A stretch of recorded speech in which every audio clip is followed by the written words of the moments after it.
Class 5। আজকে চলে এসেছি তোমাদের কাছে পরিবেশ নিয়ে। আজ কত পর্ব বলো তো? এটা 3 পর্ব। আমি আস্তে আস্তে তোমাদেরকে পড়িয়ে দেব এবং সেইখান থেকে প্রশ্নগুলো খুঁজে খুঁজে লিখে দেব। স্যাররা যেমন বাড়িতে পড়াতে গেলে পড়ায়, সেরকম তোমাদেরকে আমি পড়িয়ে দেব, যাতে তোমাদের কোনো অসুবিধা না হয়। তোমাদের একটা কাজ, শুধু ভালো খাতার মধ্যে প্রশ্নগুলো লিখে নেবে, এক জায়গায় করে নেবে। আর নিচে ডেসক্রিপশনে লিঙ্ক দিয়ে দেবো। যদি পরের ভিডিওটা বা আগের ভিডিওটা খুঁজে না পাও, সে লিঙ্কে ক্লিক করবে, পেয়ে যাবে। চলো দেখিনি। আজকে আমরা পড়ব কোঁকড়ানো আর কালো। সে আবার কি? কোঁকড়ানো মানে কোঁচকানো কোঁচকানো মানে ভাব আর কি, আর কালো মানে তো আমরা জানি। বলছি, স্কুলের একটা অনুষ্ঠানে এসেছেন হেড স্যার, আগের হেড স্যার, বয়স্ক মানুষ। পিনাকি দেখলো তার মুখে চামড়ায় টান টান ভাব নেই, অর্থাৎ চকচকে। কপালে চামড়ার ভাঁজ। পরদিন ক্লাসে স্যারকে এর কারণ জানতে চাইল। স্যার বললেন, বয়সের সঙ্গে সঙ্গে শরীর বাড়লে চামড়াও বাড়ে। মোটা হলেও তাই। বৃদ্ধ হলে শরীর ছোট হতে শুরু করে, কিন্তু চামড়া কমে না, তাই চামড়া কুঁচকে যায়। হেড স্যারের তাই হয়েছে। তাহলে আমাদের একটা প্রশ্ন ভালো পেলাম, চামড়া কেন কুঁচকে যায়? লিখে ফেলি। 1 নম্বর প্রশ্ন, তোমরা একটা ভালো খাতা লিখে নেবে। শরীরের চামড়া কেন কুঁচকে যায়? কয়চন্দ্র হসু কুঁচকে যায়, এটা একটা প্রশ্ন পেলাম। উত্তরটা হবে, বয়সের সঙ্গে সঙ্গে শরীর বাড়লে চামড়া বাড়ে, বৃদ্ধ হলে শরীরটা ছোট হতে শুরু করে, কিন্তু চামড়া কমে না, তাই চামড়া কুঁচকে যায়। বেশ। রিয়াজ বলল, স্যার, আচ্ছা স্যার, চামড়ার রং কেন কালো হয়? উত্তর বলে দিই, মেলানিন নামের একটা জিনিসের জন্য চামড়ার রং কালো হয়।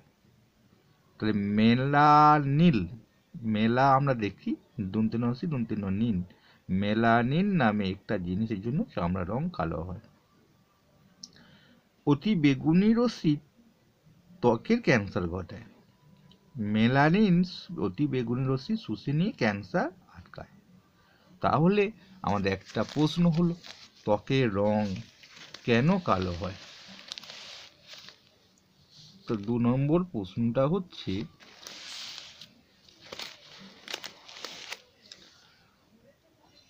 ত্বকের বা চামড়ার রং কেন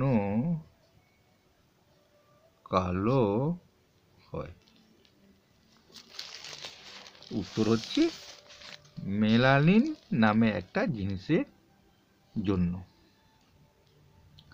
অর্থাৎ মেলানিন বেশি থাকলে কালো হবে, আর মেলানিন কম থাকলে ফর্সা হবে। বলছি, অতি বেগুনি রশ্মি ত্বকে ক্যান্সার ঘটায়। ত্বকে ক্যান্সার ঘটায় কোন রশ্মি? আর একটা প্রশ্ন আছে, বা অতি বেগুনি রশ্মি ত্বকের কি রোগ ঘটায়, ত্বকের কি ক্ষতি করে? 2 নম্বর প্রশ্ন, অতি বেগুনি রশ্মি ত্বকের কি ক্ষতি করে? ক্যান্সার ঘটায়। মেলানিন অতি বেগুনি রশ্মি শুষে নিয়ে ক্যান্সার আটকায়। তাহলে শরীরে মেলানিন আমাদের কি উপকার করে? আর একটা প্রশ্ন। 3 নম্বর প্রশ্ন হয়ে গেছে। 4 নম্বর প্রশ্ন, তালবস্য রয়দিগি রেইকার শরীরের মেলানিন আমাদের কি ক্ষতি করে? উত্তর হচ্ছে কি ভালো করে, কি ভালো ভালো করে, লিখে নেবে। অতি বেগুনি রশ্মি শুষে নিয়ে ক্যান্সার আটকা, উত্তরটা হলো। তাহলে কালো চামড়ার রোগের বিরুদ্ধে বেশি লড়াই করতে পারে, ঠিক তাই। আর রোদ শরীরে মেলানিন তৈরি করতে সাহায্য করে। তাহলে শরীরে মেলানিন তৈরি করতে সাহায্য করে কি? একটা প্রশ্ন, এখানটা অনেকগুলো প্রশ্ন হবে। তালবস্য রয়দিঘি শরীরের মেলানিন তৈরিতে কে সাহায্য করে? কে সাহায্য করে? উত্তর হচ্ছে রৌদ্র। সাহেবরা তো খুব ফর্সা, তাদের চামড়া মেলানিনের। আবার একটা প্রশ্ন, খুব ইম্পর্টেন্ট প্রশ্ন, স্টার দেবে না 6 নম্বর প্রশ্নটা। সাহেবরা ফর্সা হয় কেন? হয় কেন? উত্তর হচ্ছে সাহেবদের চামড়ায় মেলানিন নামে জিনিসটা কম থাকে। শিখে ফেলছি বলো আমরা। মেলানিন আছে তবে কম, সেই জন্য বলছি কম থাকে। মিনা বলল, আমার বড় জেঠু গায়ের রং কালো, কিন্তু এখন অনেক জায়গায় চামড়া একেবারে সাদা হয়ে গেছে। ওসব জায়গায় মেলানিন তৈরি হচ্ছে না, তার মানে সাদা হয়ে যাচ্ছে, মানে মেলানিন তৈরি হচ্ছে না, অপুষ্টি এবং অসুখে ভুগছে। তাহলে আমরা বুঝতে পারলাম যে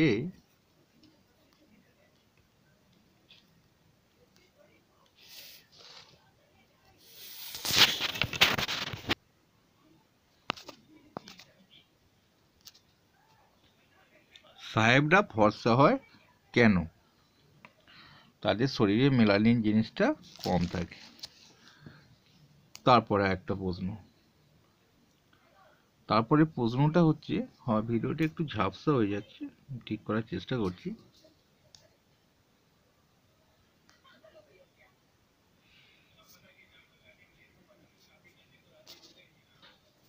দেখো এটাও দেখে নাও, পরে ভিডিওটা ঠিক হয়ে যাবে।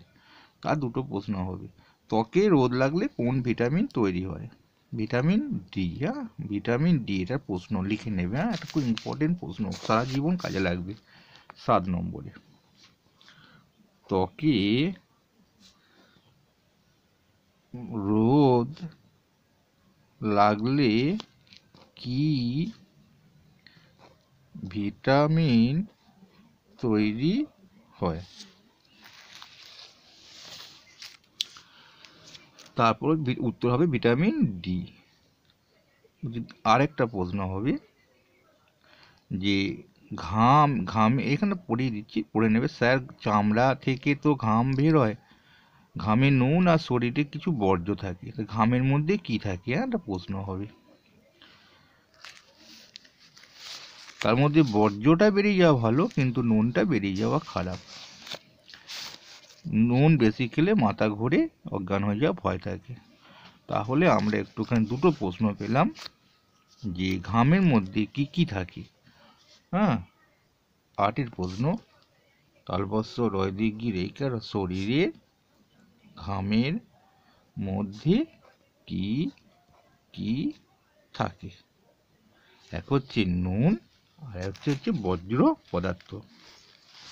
নুন বেশি বেরিয়ে গেলে কি ক্ষতি হতে পারে?